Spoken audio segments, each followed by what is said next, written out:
welcome back to another video. Yes, it's been a long time since I've uploaded on this channel, but we are back and we have another Apple event to unpack.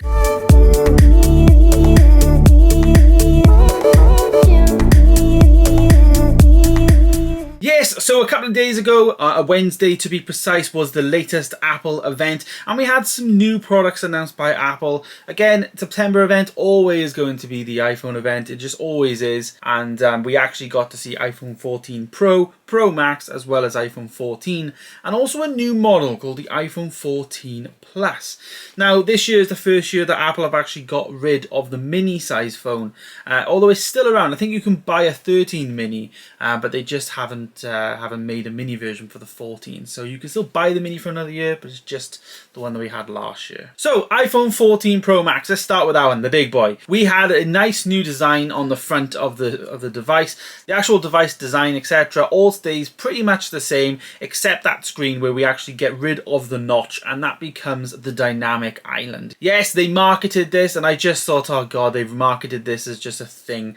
But it's actually really cool. They're using software to actually manipulate that area and use it as more of like a notification area. And they use it in a way that certain actions on your phone actually use that island to hide it in a way and make it bigger and use it so that it's actually useful rather than it just being this stagnant pill-shaped thing there always and just not moving.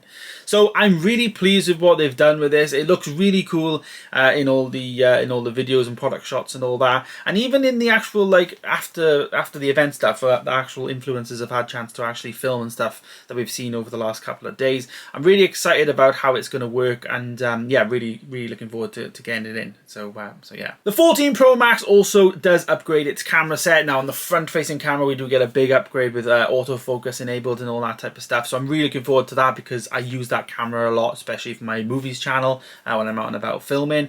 But also the rear camera, we have a 48 megapixel camera now. Now it's just come out today that the size of those files are going to be like 3 or 4 times bigger than the regular size 12 megapixel cameras. So these photos are going to be hefty photos, but it does make sense. The resolution is mental on these photos, and I'm really looking forward to, like, you know, getting the best camera I possibly can. It's always the biggest pull for me for the iPhone. It's my day-to-day camera. I use this camera, which I use for YouTube, but day-to-day camera, actually, I guess, taking in memories, like when I'm photographing memories or videoing memories, it's on my phone. It's never going to be with a real camera, and that's like everybody else nowadays. So for me, the camera needs to be the best it could possibly be, and this year I'm really looking forward to seeing this 48 megapixel camera and what it can do in real life. So we'll just have to wait and see. We also got another new feature called SOS via satellite. Now this is basically like I think it's only available in America and Canada at the moment, but basically if you're lost, you basically can turn your iPhone into like a satellite phone. We've all seen those movies where, you know, we need to get the satellite phone isn't working, the sat phone isn't working, or whatever, those type of movies. I just have like a yellow phone in my head with like an antenna from it. Yes, basically your iPhone can turn into one of those. So if you have no signal, you can theoretically go through a couple of steps saying like I'm in an accident or my friend's injured or whatever. Apple have done like these little step-by-step things, and you can basically, you know, alert authorities that way. So yeah, really good life-saving like feature there. Speaking of life-saving feature, they've also added in car crash detection. So if you're in a car crash and your iPhone detects that, the algorithm, I don't know how they do it, how they tested this, but it'll say you're in a car crash, and if you don't respond after 10 seconds, then it automatically calls or alerts authorities that you could be in an accident. So really good stuff for the iPhone there. There's just a few things that I can remember for the iPhone 14 Pro Max.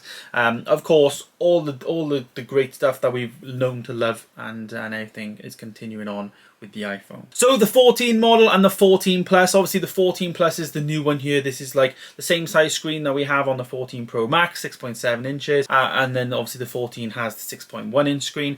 Really looking forward to seeing this device in practice. Now these models don't actually have 3 cameras, they only have 2 cameras. It doesn't have the 48 megapixel camera for obvious reasons, but this this is just going to be a massive phone. Like, there's so many people out there that just buy the Pro Max just because they want that max size. I'm being one of them, to be honest, but I also prefer like the colors this year on the Pro Max because I'm going to get that new purple color, which I didn't talk about. So yeah. 14 Plus though is going to sell like hotcakes, I am telling you now. Looks a really cool device, really fun colors, and just I'm really looking forward to seeing how it's going to look in person as well when I get to an Apple store when these actually hit the stores. We also got AirPods Pro 2, the second generation of AirPods Pro coming out. Really limited upgrades in my opinion on these. We had a new case with this new little clip thing on the side that you can put like a, I guess like a piece of string or lanyard, I don't know what it's called, in the side. Also, one of the biggest features I like about it is it comes with a built-in speaker, because that now enables Find My. So what this means now is your AirPods can basically be, it's like having AirPods with an AirTag inside it. So you can literally find your AirPods and away you go. Now that is an amazing feature. I recently lost my AirPods 3 case and I've had to buy a new one. So now I've got like, you know, like an AirTag on my AirPods. I can't find them here, but yeah, I have that problem right now. So yeah, you know, it's a really good feature, I think, and as soon as that comes out, I'll be buying that case if I can on the AirPods 3, because I'm not an AirPods Pro user, never really liked the AirPods Pro. So yeah, really looking forward to seeing this eventually come to AirPods 3, which will obviously be AirPods 4 probably next year. Another cool thing about AirPods, we had touch sensitivity on the side, so you can like swipe your finger up and down for like the volume and stuff. Now they're really short stems, so how this actually works for people like me with big fingers, I don't really know how it would work, but that option's there if you want it. But the biggest thing of the event is the Apple Watch. We also got Apple Watch SE upgraded. We also got rid of the Apple Watch Series 3 as well. That is actually gone now. SE looks a really good model this year, in fairness. A lot of good new features added to that. We also had Apple Watch Series 8, which is basically Apple Watch Series 7, which is what I currently have, with the car crash detection because there's an added chip inside it. Everything else is pretty much the same as the Series 7. Very similar to what we had with the Series 5, Series 6 year, which I think just added the compass. Yeah, that did happen.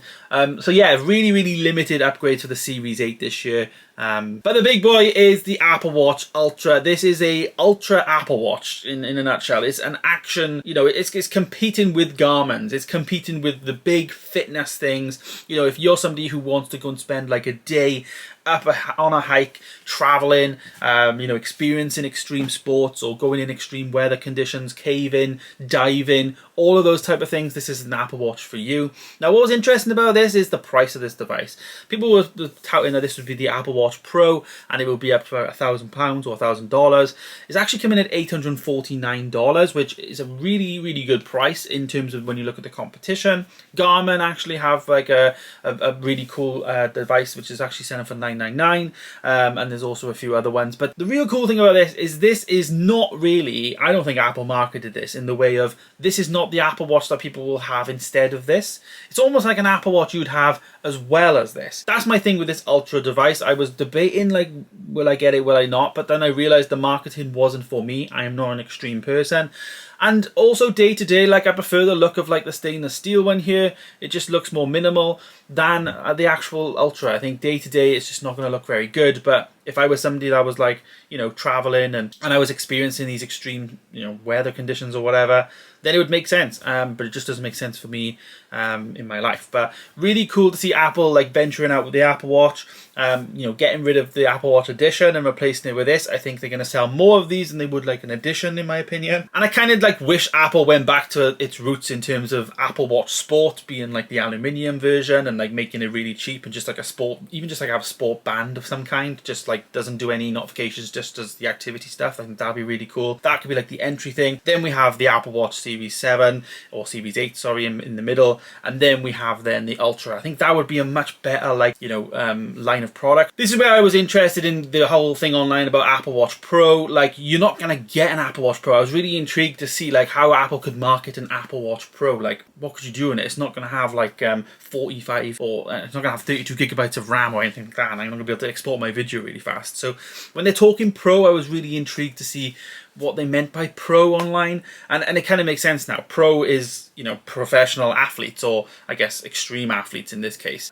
You know, that's like the niche that they're going for, and I'm really pleased that they have. Like the look of the device though. We had some new bands as well, Ocean band, I think Alpine band, and some sort of like Velcro band.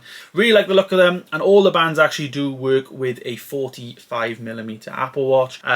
So yeah, they've upped the size of this to 49mm, which is one of the things I was interested in terms of it being a bigger size, because I don't know, the Apple Watch to me, I feel like I could go bigger on my Apple Watch sometimes. It just feels a bit small sometimes. Like I said previously, I have big fingers, so I felt like I could go a bit bigger on my Apple Watch, but never know, down the road we may get that trickling down some of these features, which normally happens on the standard models down the road. All in all though, the Apple event I thought was really cool. Nice to see like loads of people actually there in person. Obviously they're in person inside watching a screen, which was a bit weird to me because they probably could have done it live. I reckon the next event in October is probably going to be the same format, just because they're still testing things by the sounds of it or looks of it. And then I feel like probably next year then we're going to have our first in-person event, live event. I think that'll be back starting next year, just because October event now for obviously is going to be pretty mental with all Macs and stuff. I can't really see there being that much time in there to do that. Maybe they will, who knows, we'll have to see, but I'm really looking forward to it. But overall, my thoughts on this Apple event was that it was fantastic. It's been one of the best ones in my opinion since the AirTag event and the iMac one. The last few haven't been that great for me. Personally, I really enjoyed them, but this one I did. I thought it was pretty good. Minimal updates, don't get me wrong, but still nice to see, nice presentation, and I just felt like it was a really good event. So yeah. So there's my thoughts on the Apple event from September 2022. Let me know your thoughts down below. Are you getting any of these products? I'm actually getting a new iPhone 14 Pro Max. I'm going to get the purple colour, so stay tuned for that unboxing, which will be coming very, very soon. Thanks for watching guys, and I'll see you in the next one. Goodbye.